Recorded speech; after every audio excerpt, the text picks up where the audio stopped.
이렇게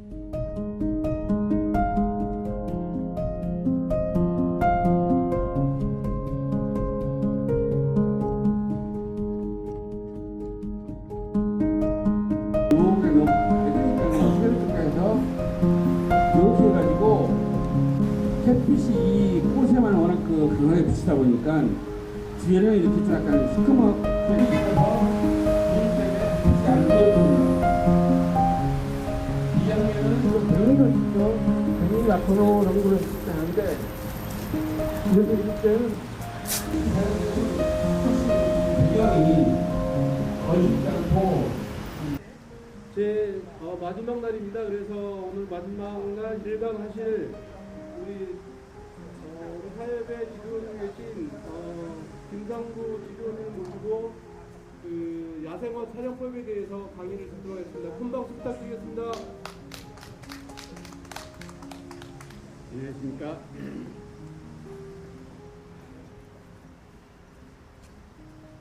수십 명의 청중이 있으면 더 좋은데 그래도 오늘 열심히 한번 해보도록 하겠습니다. 자, 김상무입니다.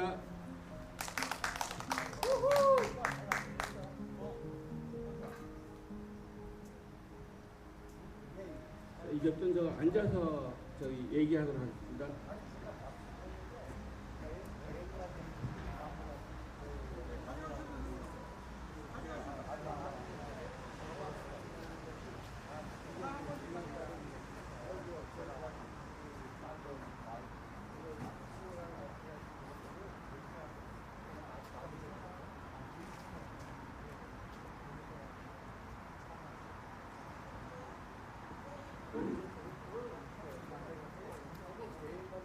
사진하는 많은 분들이 자기 개인적인 경험에 따라서 촬영을 하는데 저 같은 경우에는 어떤 사진을 봤을 때 두 가지로 생각하고 있습니다. 첫 번째는 도리개를 어떻게 넣을 수 있을 건가, 두 번째는 셔터 스피드를 어떻게 넣을 건가. 두 가지를 일단 먼저 생각하는데, 보통 조리개를 조정하는 이유는 심도를 조정하기 위해서인데,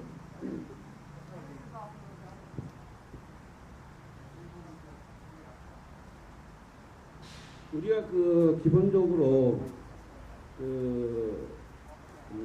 인물 사진 찍을 때, 지금 여기 있는 애기와 같이 인물 사진 찍을 때는 인물의 표정을 중심으로 하기 때문에 거의 뒤에 있는 배경은 아웃시키는 그런 사진 촬영을 많이 하게 됩니다. 이렇게 아웃시킬 때는 보통 인물의 표정 같은 걸 일단 주로하고,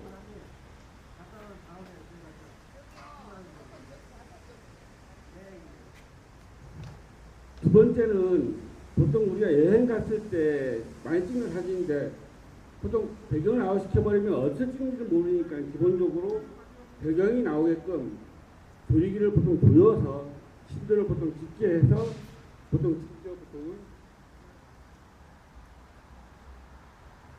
제가 풍경 사진이라든가 이렇게 사진 공사를 하다 보면 사진 촬영 가는 아침 일출 촬영 갔을 때 특히 많이 나오는데, 일출 보면서 보통 내세면 나야 됩니까? 이렇게 보통 들어보시는 회원들이 많아요. 근데 기본적으로 풍경 같은 경우에는 조리개를 보통 보여서 찍겠습니다. 팩포커스. 처음부터 끝에까지 포커스 맞추게끔 보통 찍기 때문에, 보통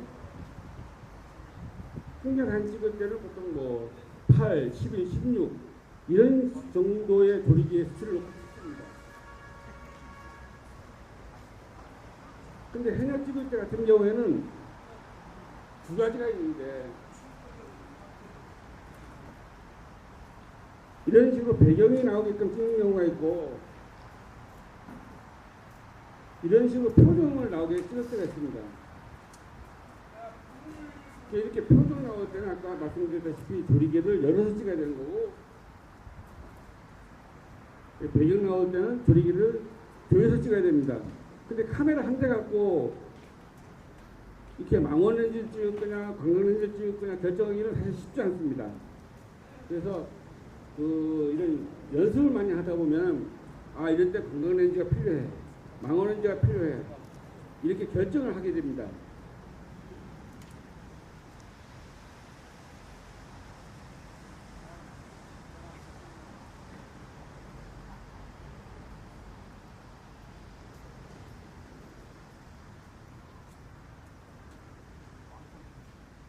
두 번째로는 두 번째 생각해야 될 거는 셔터 스피드입니다.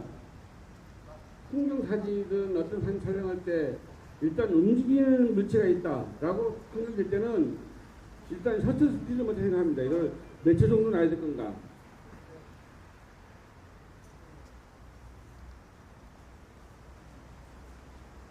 파도도 마찬가지죠. 바람도 마찬가지죠. 일단 움직이는 게 있다 그러면은 우리게 먼저 생각하는 게 아니고 셔터 스피드를 몇 정도 나야 될 건가?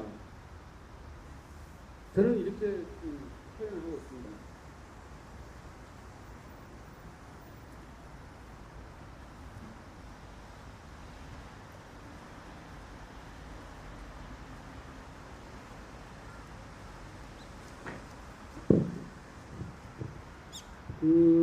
저희들이 사계 일주를 가다든가 아니면 다른 사람들하고 같이 겹치는 장소에서 촬영하는 경우가 많은데 그럼에도 불구하고 다른 사람들하고 똑같은 사진을 안 찍으려고 그러면은 자기만의 시각으로 찍어야 되는 게 사실입니다. 어떤 분들은 다른 사람 다 찍은 거를 왜 찍느냐 그거를 자기만의 다른 소질을 갖고 찍어야 된다는 생각이 있는데 일단 저는 다른 사람 찍은 사진도 찍어봐야 된다. 저는 그렇게 생각하고 있습니다. 그래서 저는 그런 창조적인 사진을 만들 때 그럼 어떻게 해야 될 건가 궁금했는데 저는 가르칠 때 이렇게 가르치고 있습니다. 일단 바닥에 물이 고이면 많이 고이든 적게 고이든 땅바닥에 물 위에 바로 대가지고 일단 반영 사진 찍어봐라. 일단 물이 보이면 그냥 반영 사진 찍으라고 일단 저는 보내고 있습니다.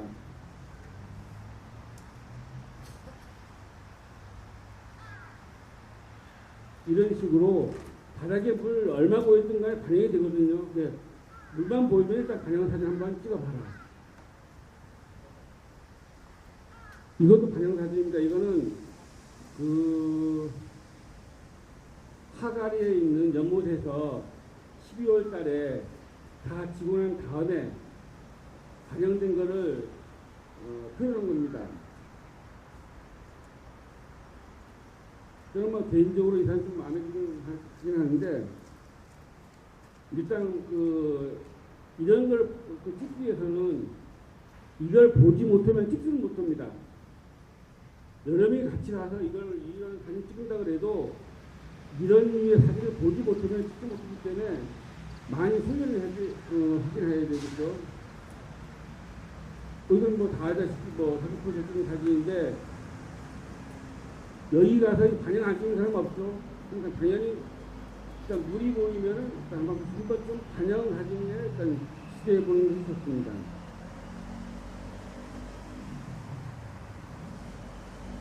이런 계곡의 흐름이라든가 물의 흐름, 배기 같은 거는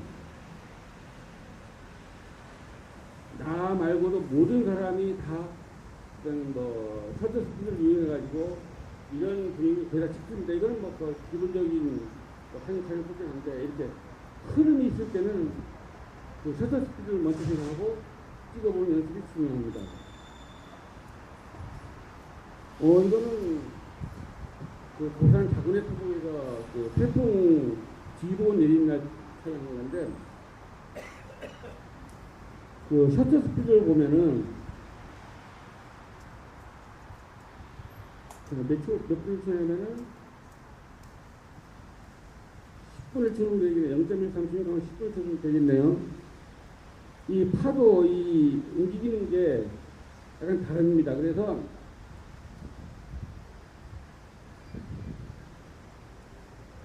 그 서처 스피드에 따라서 이 파도의 모양이 달라지기 때문에 다양하게 찍어보는 연습이 사실 필요합니다. 저는 이 정도 때는 보통 뭐 20분을 정도 찍긴 했는데 약간 그 좀 고정되는 느낌이 있었어요. 그래서 약간 좀 늦게 하긴 하는데 여러 번 찍어봄으로써 좀 자기만의 그 사진을 만들 수 있겠죠.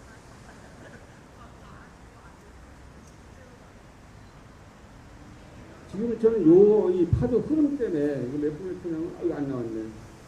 거의 한 뭐 8분의 1초 정도 아마 됐을 거라고 생각이 드는데 지금 이 앞에 초반곡으로 찍었기 때문에 앞에 이 움직임이 이렇게 좀 심하게 나타납니다.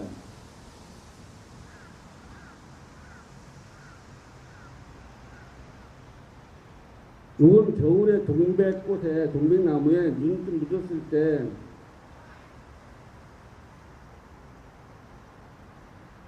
을 정도 됐네요. 바람이 엄청 불었습니다. 바람이 지금 엄청 세가지고 뭐 생각도 해놓고 쓰긴 했는데 일단 움직이는 게 있으면은 저는 기본적으로 어떤 그 셔터 스피드를 먼저 생각합니다.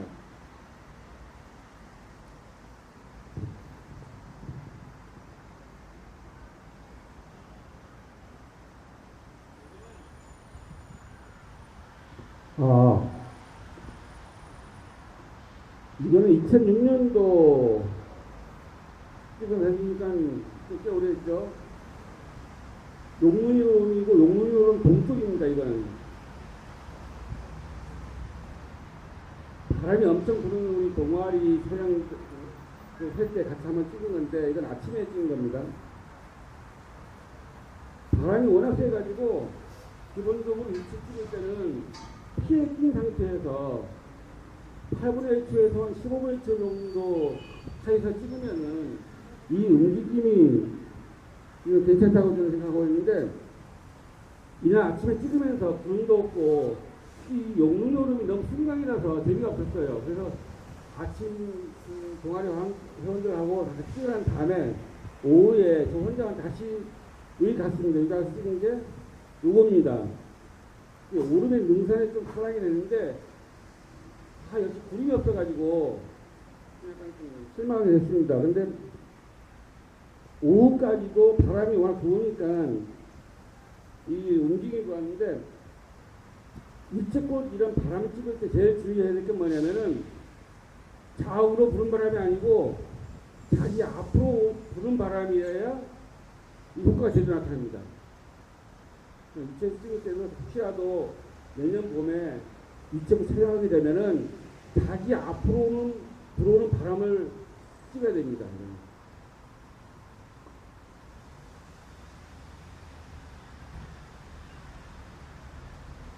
그래서 지금 눈만 보이면 거의 한번 반영 찍는 거 한번 하고 움직임이 있을 때는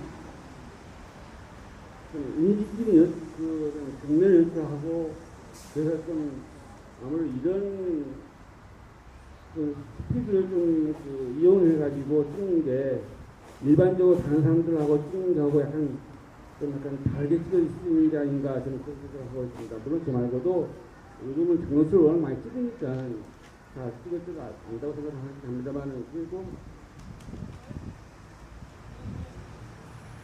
사진에 보면은 기본적으로 노후 촬영 아래서 밑으로 아래서 위로 향해가지고 찍는 노후 촬영이 있습니다. 그 다음 위에서 밑으로 내려 찍는 하이 앵글이 있습니다.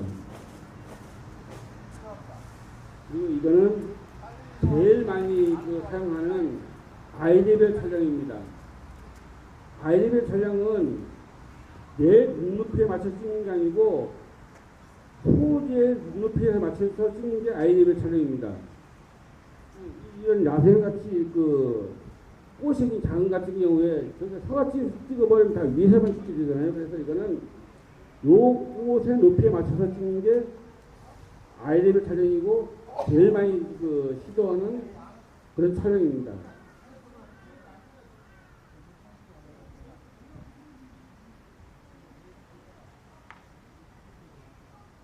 그럼 지금부터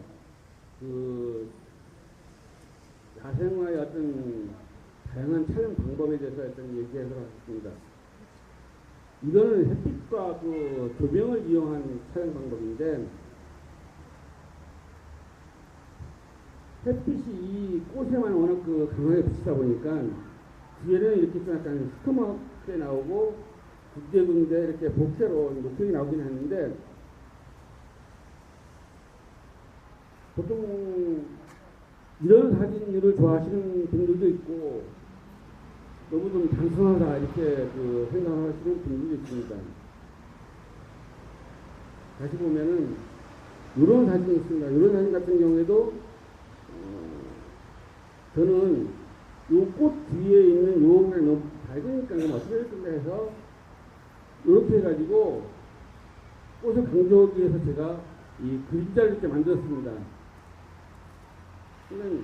그냥 자기가 좋은 걸 그냥 찍는 것보다도 약간 그 몸을 이용한다든가 아니면 옆에 있는 동료를 이용한다든가 해서 이렇게 그림자 져서 찍으면은 그냥 기본적인 이런 샷도 뭐 괜찮다 싶긴 하지만 그래도 나름대로 세련된 사진을 만들 수 있습니다.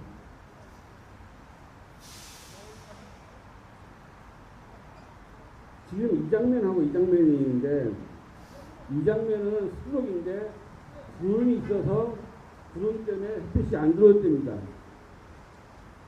이 장면은 구름이 거쳐가지고 햇빛이 들어오는데 이 나무에라든가 이렇게 빛이 반사되고 있습니다. 그래서 굉장히 어지러운 사진이 되기 때문에 대신에 빛이 들어오니까 꽃에는 좀 약간 명암도 살고 해서 좀 살아있는 듯이 보입니다. 그래서 이걸 어떻게 하냐면은 요 장면에 이 꽃을 넣는 겁니다. 이거는 뭐 포토샵 아시는 분들은 다 기본적으로 하는 그 마스크샷 하는 건데, 이걸 만들면은 이런 식으로 만듭니다. 요거하고 이거하고 합쳐서 이렇게 요 위에 부분은 그림자 졌을 때, 요 밑부분은 햇빛 났을 때, 이렇게 사용하게 되면 훨씬 그 배경이 어지르지 않고 좀 깔끔하게 보이는 게 있죠. 뭐 여기도 뭐 거의 그 금융 촬영이긴 한데, 햇빛 난 날에는 이 뒤가 너무 어지러워가지고 찍어도 사실은 뭐 쓸 수 없는 거기 때문에 이런 날 같은 경우 흐린 날이 좋습니다. 흐린 날 가서 조명을 가지고 이렇게 조명을 빛이 보고 촬영하는 게 훨씬 낫습니다. 햇빛 나는 날이 좋은 날이 있고 흐린 날이 좋은 날이 있습니다. 근데 저 같은 경우에는 그 작은 조명을 갖고 있는데, 일반적인 그 플래시를 써버리면은 그 5,500도만 되면 그 푸른색이 나옵니다. 그건 여기 쓰면은 약간 그 색상이 약간 그 푸른색이 현색이 나와가지고 별로 안 좋습니다. 그래서 이런데 조명 쓸 때는 보통 5천 켈빈도 되는 라이트 쓰셔야 좋습니다.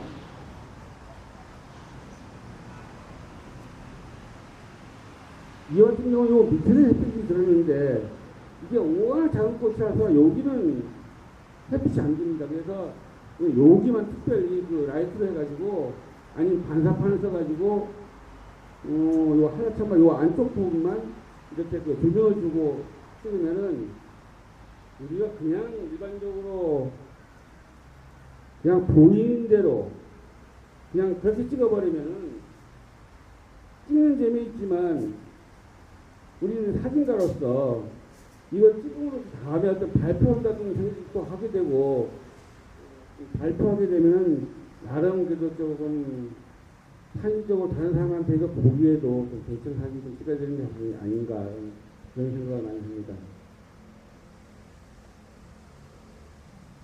요거는 반사판입니다. 우리가 만들어서 다니는 반사판인데, 요 오른쪽 부분이 조금 어두워서 이렇게 반사판을 이렇게 두고 찍습니다. 반사판 없이 빛 안 주고 찍는 거하고 이게 워낙 어둡기 때문에 아무래도 반사판 없으면 아예 거의 안 찍겠죠, 당연히. 아무튼 조명을 주고 찍는 게 훨씬 그 분위기가 살아나죠.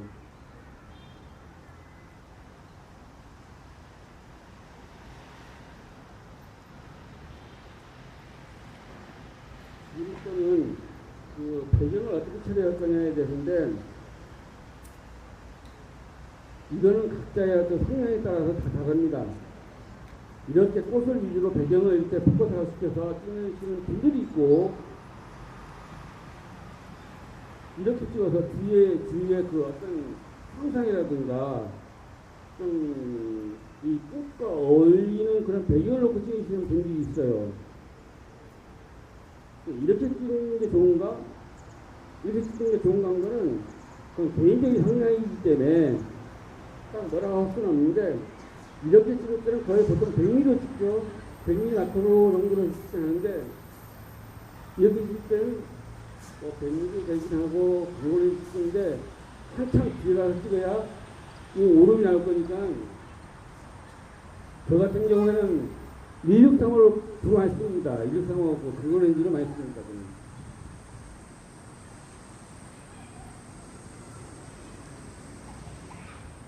이 같은 경우도 이렇게 이렇다는 꽃을 위주로 배경을 많이 잡았을 때 꽃을 위주로 한번 찍을 거냐,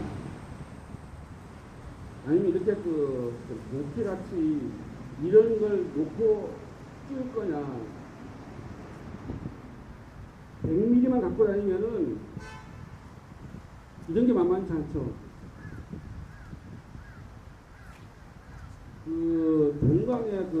동강 한입꽃 찍으러 가다 보면은 그 버스로 오시는 분들이 많긴 한데, 어떤 분들, 굉장히 많은 분들이 100mm 마크로 하나만 카메라 들고 오시는 분이 있고, 그 백통 소위 81mm짜리 백통을 들고 오시는 분들이 있어요. 근데 그 망원인지 맞고 그 오시는 분들은 꽃배기 못 찍잖아요. 꽃만 별로 크게 꽃만 찍는데, 거기 많은 사람들이 또 관광렌즈도 갖고 가요. 그러면 그 동강한입꽃뿐만 아니고 동강한입꽃 피는 자체가 절벽이고 계곡이고 강가니까 그런 배경을 놓고 찍는 분들도 많아요. 그건 본인이 선택이긴 한데, 이왕 그런 데 갈 때는, 이런 거 찍을 때는 마크로 렌즈라고 해서 꼭 100mm만 사용하지 말고 광각 렌즈 계통이 이런 사진을 찍어보면은 또 나름 또 재미도 있습니다. 이거는 거리는 오름에 보통 그 한미꽃 찍을 때 가는 거리는 오름에서 찍는 그 산민들인데 100mm로 찍은 겁니다. 꽃을 좀 위주로 해서 배경을 좀 아쉽게 쓰는데, 같은 꽃인데 몇 mm냐면은 27mm 27mm 관광지로 해가지고 요 뒤에 있는 배경까지 전부 다 나오게 좀 찍었는데, 27mm 찍다 보니까 더 가까이 가다 보니까 요 정정은 어쩔 수 없이 이렇게 좀 약간 지저분하게 나오긴 했습니다만은 100mm 같은 경우 이렇게 아웃돼서 그렇게 하는데, 그래도 꽃을 찍음으로써 이렇게 배경을 나오게 함으로써 지금까지 찍었던 꽃하고 약간 다르게 보일 수도 있습니다. 제가 그 야생화 찍을 때 대충 뭐 거의 100mm만 갖고 찍긴 했는데, 이런 뒤에서 이런 광고렌즈를 찍으려고 그러니까 하루아침에 바뀌는 게 아니고 한 번 딱 버릇이 딱 들면은 항상 글자가 보게 돼 있어요. 항상. 그래서 저는 이걸 벗어나기 위해서 어떻게 했냐면은, 하루는 163 광고렌즈 하나만 갖고 왔어요. 일부러. 다른 렌즈 안 갖고 오고 다 하나만 갖고 오고, 사진이 되든 안 되든 163 하나만 계속 찍는 연습을 했어요. 어느 한 달은 50mm 마크로 하나만 갖고 왔고, 계속 하다 보니까 100mm 마크로 찍을 때하고 다른 느낌의 사진이 발견됩니다. 근데 여러분도 알다시피 100mm만 찍다 보면은 다른 거 생각도 안 나요. 꽃만 보면 100mm만 생각나요. 그건 저도 마찬가지예요. 지금 저도 지금 163호라든가 2470 렌즈를 많이 쓰긴 하는데, 관광을 쓰다 보니까 이제 저 꽃을 보면은 100mm 찍을 생각을 안 해요. 1인승으로 찍을 생각만 하지. 한번 버려뜨리게 되면은 보통 고치지 못하기 때문에 이런 야생화 찍을 때도 좀 시각을 약간 넓힐 필요성이 있습니다.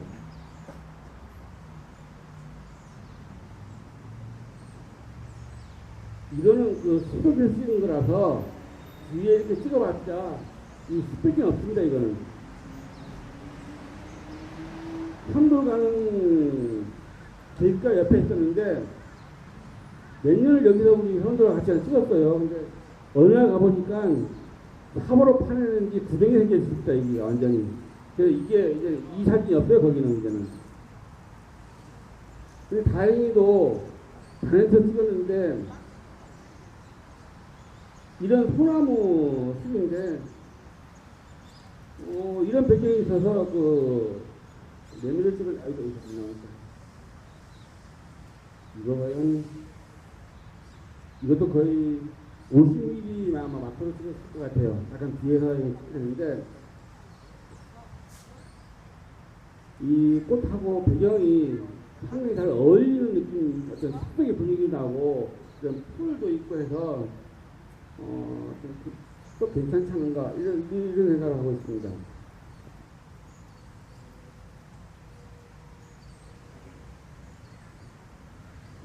야생화 찍을 때 제일 그 힘든 문제 중에 하나는 뭐냐면은 바닥을 보면은 이게 되게 어지럽습니다.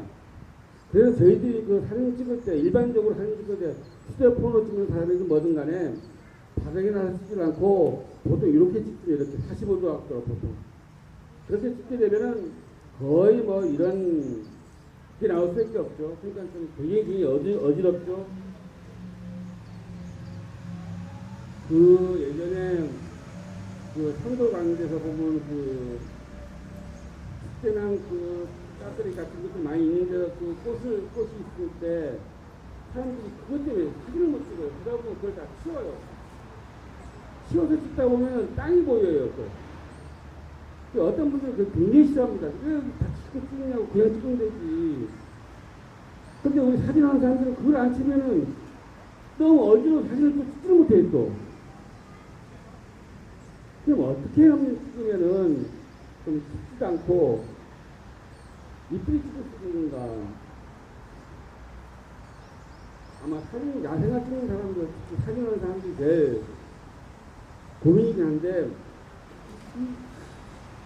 예전에 그 야생화 사진 촬영할 때 서울에서 그 야생화 찍으러 오신 분들이 있었어요. 그래서 같이 따라게 이제 젊은 옆에 했어요. 근데 복수초가 그 다르게 폈는데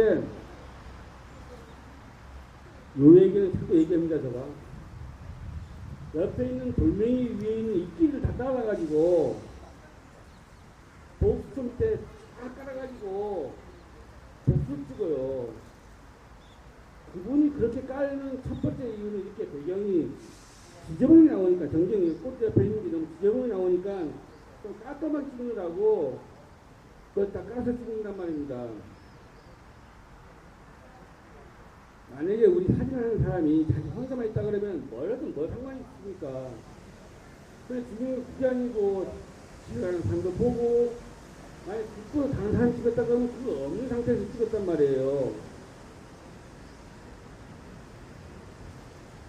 그래서 저는 뭐라고 얘기는 안 했겠는데 그거 보면 사실 좀 난감하죠. 당황스럽기도 하고 그 후에 그러면 그렇게 어떻게 찍어야 이런 그 문제를 어떻게든가 고민하려면 찍겠는데 첫 번째는 이런 어지러운 걸 하기 위해서는 아까 처음에 얘기했던 것처럼 아이레벨을 찍는 겁니다.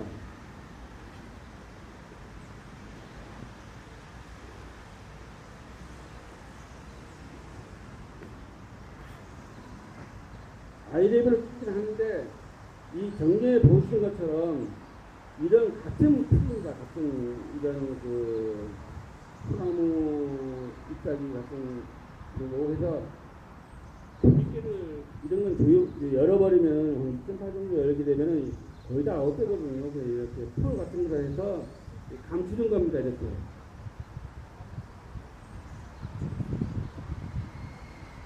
이건 잔디밭에 있는 건데, 잔디밭에 있는 들꽃인데, 땅바닥에 완전히 붙어가지고, 브리기를 열어서 찍어버리면은, 요 앞뒤로 요 있는 이 라인 빼고는 전부 다 아웃됩니다.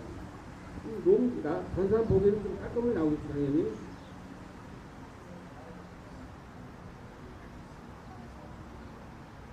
이 같은 경우에도 요 아래쪽에 있는 이런 그 풀들을 이용해가지고 땅바닥에 딱 나가지고 이렇게 찍어버리면은 이건 뭐 굳이 뭐 배경이 그 주차해서 그 조리개를 뭐 할 필요가 없으니까 뭐 이쪽파를 찍었는데 약간 그 몽환적인 분위기가 나타날 수도 있고 45도 위로 그 찍어버리면은 이런 사실 안 나오거든요.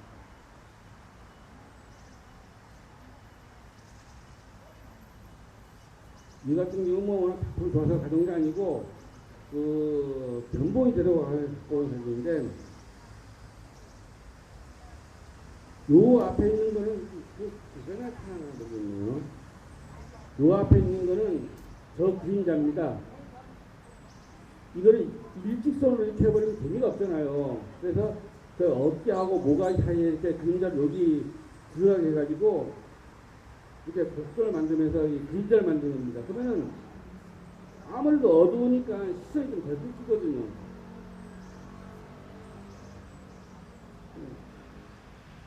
이런 식으로 너무 좀 피할 수 없을 때는 옷은 밝으니까 자기 그림자 같은 걸 해가지고 좀 강도 쓰는 게 훨씬 낫죠.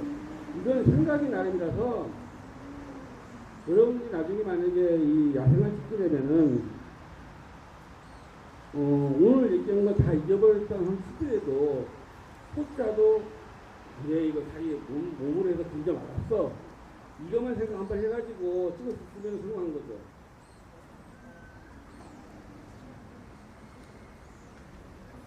그러면은 만약에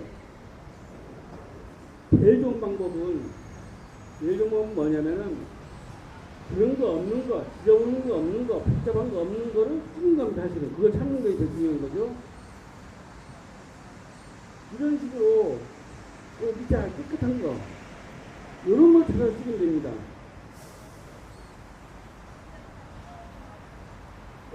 돌멩이 바닷가 돌멩이잖아요. 이렇게 아주 제일 처음부터 아무것도 없는 걸 찾아서 깨끗하게 찍을 수 있죠. 이건 뭐 계곡에 있는 꽃인데 계곡에 이렇게 뭐 복잡한 게 없죠. 아주 깨끗하죠. 이런 걸 찾아서 찍고 그러면은 전경에 대한 그 고민이 하나도 없어지게 되는 거죠.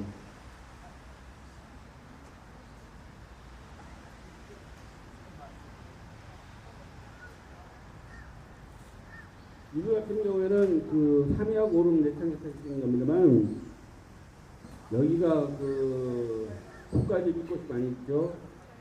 근데 여기는 뭐 이 사진에서 보다시피 이때쯤 되면은 뭐 낙엽이 좀 굉장히 많습니다. 이렇게 이 낙엽뿐만 아니고 요 옆에 뭐 썩은 가지 떨어진 거라든가 좀 꽤 많이 나오죠. 이런 게 어지러운 것이 굉장히 많이 나옵니다.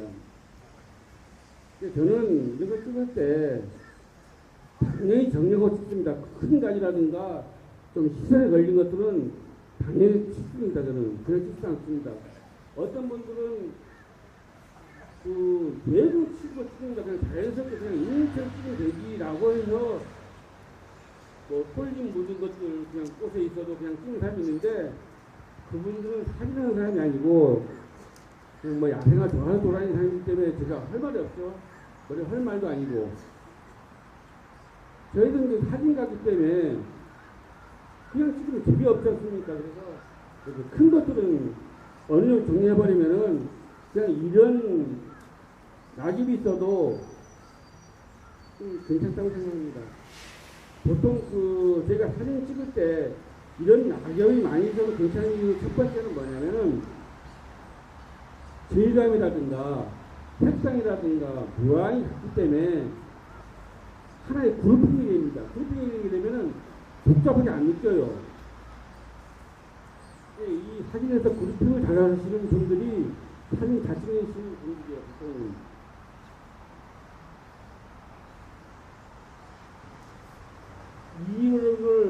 이 낙엽을 좀 구체적으로 이제 하나씩 찍기 시작하면은 거의 아마 땅바닥 다 보일 정도로 찍게 됩니다. 가능한 한 땅바닥 보이거나 하면은 이 마른 낙엽하고 치워버린 또 거짓 낙엽이 나옵니다. 그럼 티나니까 가급적이면은 검거만 치우고 웬만하면 그냥 치우는 게 훨씬 자연스럽고 있습니다. 치는 게 다 많다가 아니에요.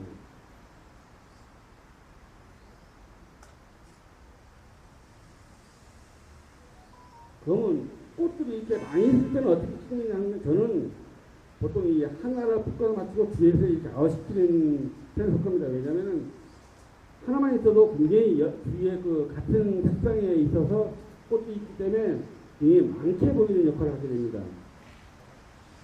이 뚜껑 물고도 마찬가지로 뒤에 이렇게 몇 개 있어도 꽃 하나만 찍어도 뭐 꽃이 좀 많이 있는 것처럼 그런 느낌입니다. 데뷔꽃도 마찬가지로 뒤에 많이 있어도 이 앞에 있는 풀을 갖고 이용해서 그 정경을 아웃시켜서 몽환적인 분위기를 만들었습니다.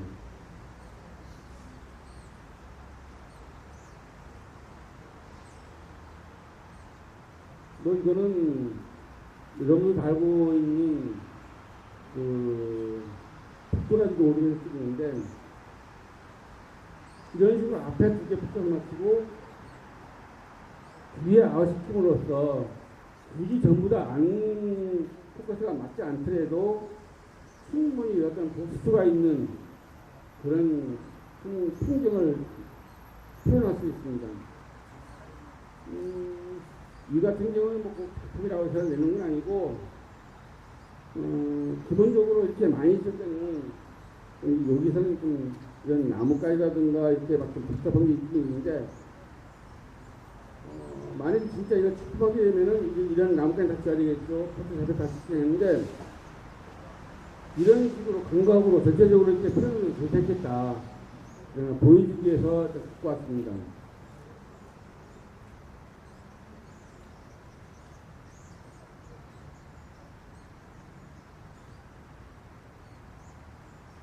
가중 초점이라는 게 있습니다.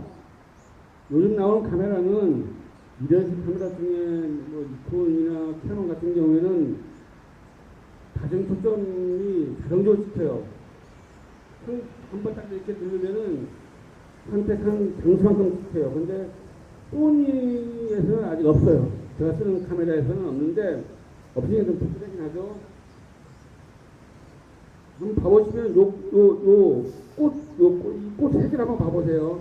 하나씩 넘깁니다. 이거 몇 장이 있냐면은 9장. 9장을 자주 찍은 거거든요. 하나, 둘, 셋, 넷, 여덟, 아홉. 여기. 뒤에 포커스 맞았죠? 어두운 거.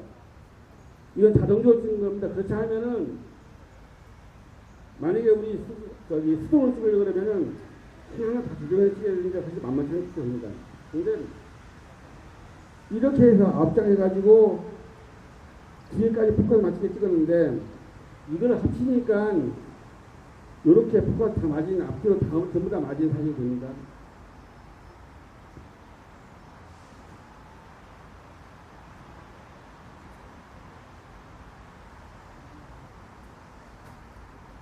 근데 요거는 뒤에가 아웃된 사진이고 이거는 아까 그 사진 초점을 맞춘 거를 합친 사진이니까 요 꽃 세 개는 다 맞은 겁니다. 이걸 봤을 때 이건 아웃되고 이건 다 맞았죠. 이거 봤을 때 가장 초점이라고 해서 기능을 쓰는 건 좋은데 이렇게 포커스 다 맞춘 게 좋은 건가 아니면 뒤에 이렇게 포커스 아웃되게 촬영하는 게 좋은 건가? 그 선택은 여러분이 하는 겁니다.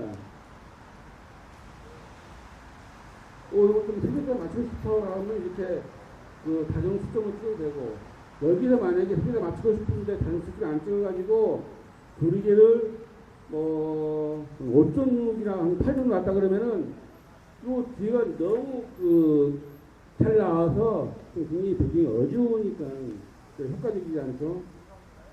그냥 판단은 가정 초점으로 찍는 거냐 아니냐는 거는 여러분들의 몫이죠.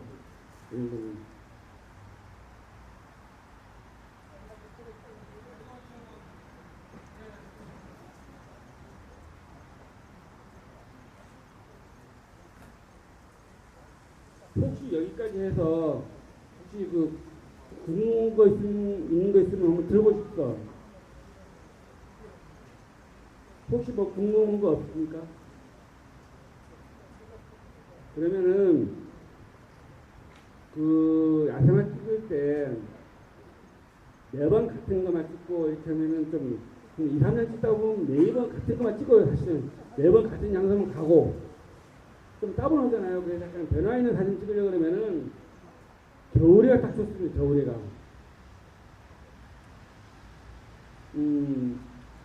겨울에는 특히 겨울에 눈 올 때 좋은 건 뭐냐면 유리되는 거는 우리가 보던 물질 다 감추는 하얀색 다 감추는 효과가 있잖아요. 그래서 아주 깨끗하게 보이죠. 야생화든 이런 열매든 간에 가을에 보는 열매하고 이렇게 겨울에 눈 왔을 때 보는 열매하고 전혀 다른 느낌이 들죠. 이건 동백꽃인데 눈 오는 날 눈 내리게끔 이렇게 찍었습니다. 게스트들인데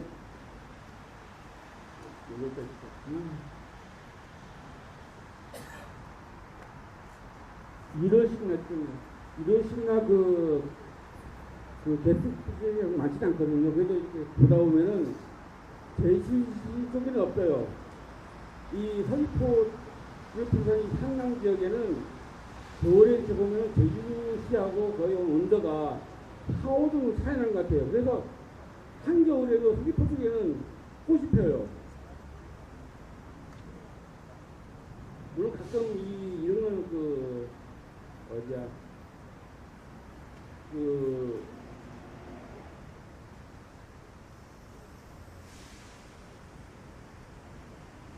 여러분이 거기 어디고? 거기가. 까먹었네. 생각해. 이거는 광대나물입니다. 광대나물. 이건 어느 그 밭에서 찍은 건데, 눈오이는 좀 깨끗하잖아요. 이런 모양도 있고. 저는 눈오기만 하면은 전날 체인을 걸어놔둡니다. 저는 체인을 직물처럼 쓰긴 하는데, 그럼 겨울 되면 너무 좋아요. 눈이 오니까.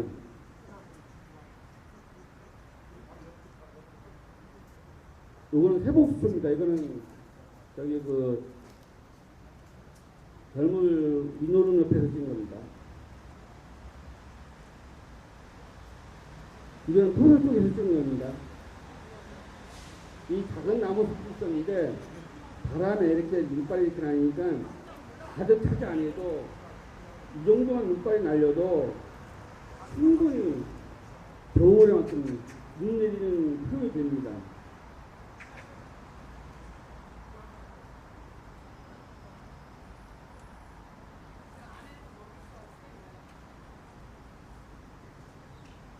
아까 이게 좀 눈만 보이면은 반응을 찍는다고 땅 기기입니다. 삼각 습지에서 찍는 겁니다. 이거는. 요 앞에가 이렇게 뿌옇게 된 이유는 요 앞에 풀들 때문입니다. 풀들 때문에. 풀 사이로 이렇게 보이게끔 찍은 거라서 요 주위에는 이렇게 좀 약간 뿌옇게 나왔습니다. 괜찮은 것 같아서 일부러 그렇게 찍었습니다. 가래수염. 보통 가뭄 들 때는 물이 없어서 이렇게 반응이 안 되는데 비가 난 다음에는 잘 빠지는 게 좀 늦으니까 이렇게 반영되는 경우가 많습니다. 그래서 보통 저 같은 경우에 찍기 위해서 비와한 다음에 많이 다니기도 합니다.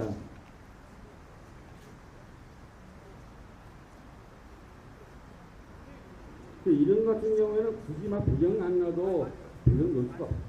배경 안 놔도 이제 물을 하고 이런 그 꽃만 놔도 충분히 괜찮나 이렇게 생각합니다. 이런 막 비 많이 오는 날이었는데 그 동백꽃이 막 떨어져 가지고 이렇게 떨어져 있는 거를 반영과 같이 이렇게 놨거든요. 이런 걸 이용해도 뭐 훌륭한 작품이 되겠죠. 물날개비, 큰 가게 장수. 요거는 보통 물에 자라는 게 아닙니다. 이거는 물에 자라는 게 아닌데 보통 그 객계에 많이 있거든요. 이거는 저기 그 동가리 쪽에서 쓰고 있는데 비가 많이 왔었어요. 그래서 막 길에 막 물이 고이니까 그 길가 옆에 있는 걸 물에 있는 반응이 돼가지고 이렇게 찍어봤습니다.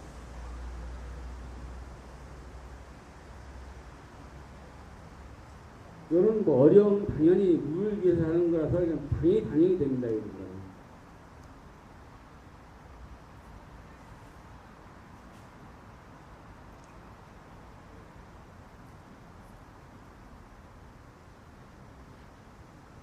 그러면 우리가 잘 알려진 배경 있잖아요. 이렇게 삼방산 같은 거. 이런 삼방산에 이런 게 겨울에 그 개숙하라고 그래서 이런 것도 있는 것도 꽤 괜찮죠. 겨울 아니면 이렇게 볼 수가 없는 풍경이니까. 또 잘 알려진 배경이라서 그 정각제 느낄 수도 있습니다. 이건 뭐 한라산입니다. 뭐 뿌옇게 나오긴 해도 뭐 한라산 아시겠죠? 이거는 미역수입니다. 이거는 태양 아래 오름에서 찍었습니다.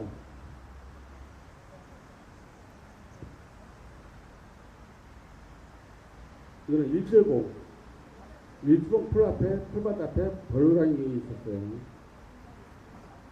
이것도 일출봉인데, 두리기를 좀 열어서 찍으니까 이렇게 꽃하시역에 나왔어요.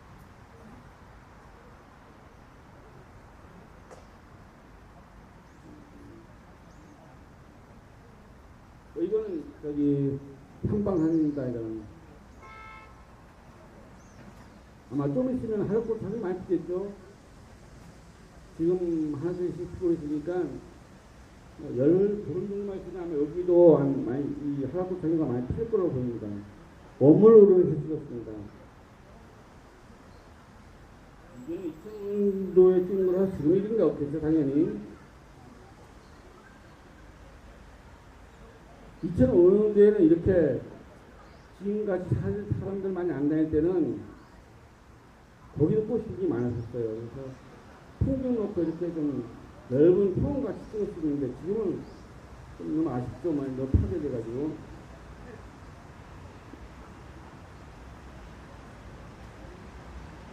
우리가 보통 범부처는 어디서 가서 보냐면은 한라 생태숲에 그 식재되어 있기 때문에 한라 생태숲에 가서 찍는데 저는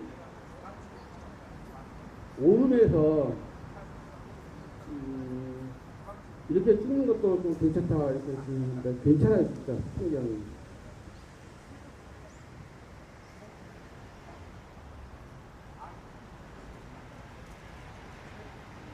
그 다음에는 이렇게 둘러보면은 어떤 걸 이용할 경우가 많이 있습니다. 이건 길가 옆인데 어디서 찍었냐면은 영실시청에 차 세우고 영실시청 위에 걸어가서 찍었는데 영실 등산에서 내려오는 차입니다. 이건 지금 내려오는 차인데 또 아무것도 없는 것보단 차 뒷면을 찍으면 그래도 색깔도 있고 해서 또 약간 변화된 사진이 되는 게 아닌가 일단 그런 생각합니다. 요거는 관음사입니다.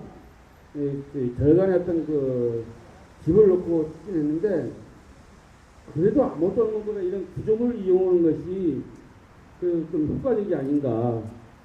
이제 이런 건물 보일 때는 한 번쯤 어떻게 이용할 건가 한 번쯤 카메라 사실 한번 보는 게 좋다 그렇게 생각이 듭니다. 이건 뭐 하수구에 있는 건데 좀 이렇게 피어 있어서 그래서 좀 도용적인 맛도 있고 해서 한번 찍어봤습니다. 이거는 그 돌담을 막 쌓은 그 벽에, 돌벽에 이렇게 피어 있는 겁니다.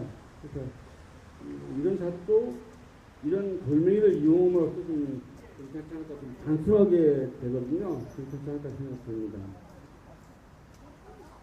우리 한 장만 보겠습니다.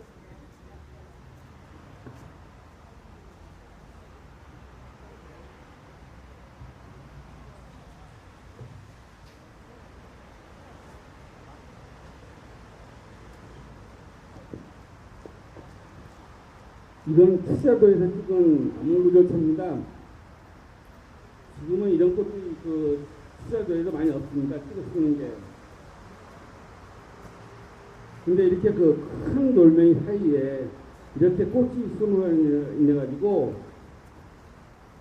그 약간 이런 거친 표면에 이런 꽃들이 좀 어울리지 않는가 이렇게 그런 생각하고 있습니다.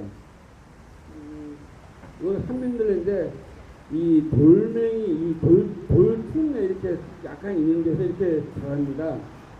그래서 이런 것도 찾아보는 재미도 좀 쏠쏠합니다. 이건 뭐 저번에 전시회 때 쓰긴 한 건데, 요거는 접니다, 이거서. 요거는 우리 저 서성국시라고 있어요. 제일 처음에 여기서 한 사람이 지나갔는데, 어떤 사람이 지나갔는데, 딱 보니까 너무 괜찮아요. 이 포커스 하다 보니까 이 하얀 배경을 하다 보니까 이런 요 모양이 일반적인 실리안 모양으로 달아서 좀 괜찮다 싶어가지고 우리도 한번 모델 연습 한번 해보자 해서 일부러 이렇게 좀 연습 한번 해봤습니다. 근데 좀 괜찮은 것 같아요. 아까 이게 이 길가인데 지나가는 사람을 이렇게 이용하는 방법도 좋은 방법입니다. 이건 물공선인데 이건 바깥이라는 겁니다. 이런 바깥을 이용해서 촬영하는 것도 괜찮습니다.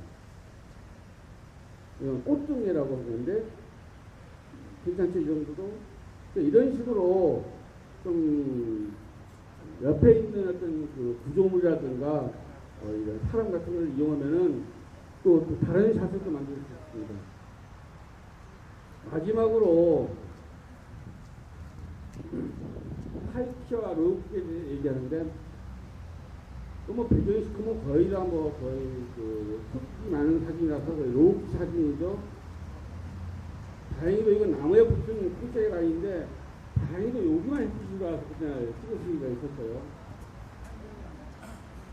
제가 강조하고 싶은 거는 오늘 이건데 이 같은 경우에는 지금 강이 밤이 있고 요 안쪽에는 거의 역광이 되다 보니까 좀 어둡습니다.